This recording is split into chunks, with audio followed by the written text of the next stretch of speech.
your supper. I guess that's the way you could look at it. I listened, getting back to the other thing you said when you talk about bringing different players into the picture, I played with different people, like you had mentioned, Ronnie Hawkins and all, and of course they had their players that they were really,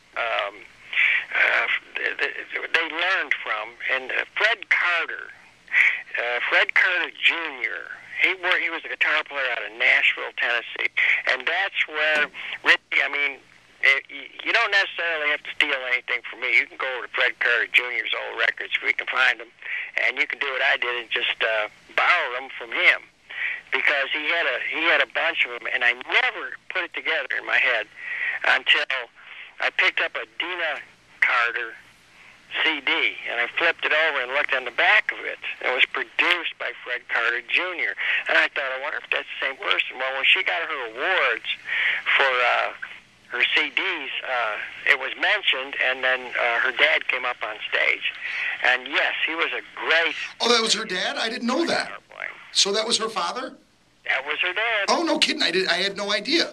I didn't either until I seen him on TV. I had no idea. You know something, though, Ernie? A lot of times, and you and I played together in the early 90s for a little while, for a couple of years, and you never lost that. You never lost that. And there's guys like you that never lose, seeking things out and seeking out new techniques. I've never known you to, really just rest on your laurels. You're always... I remember the one time I stopped at your place and you had this crazy thing somebody had sent you to test out.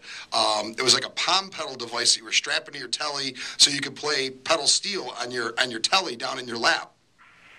Oh yeah, the Hip Shot. Yeah, was it made by Hip Shot? Is that who made that for you? Yeah, it was made by Hip Shop, and it would pull. Hip Shop. It pulled the B string and raised the G string, and you could lower the E string down to D.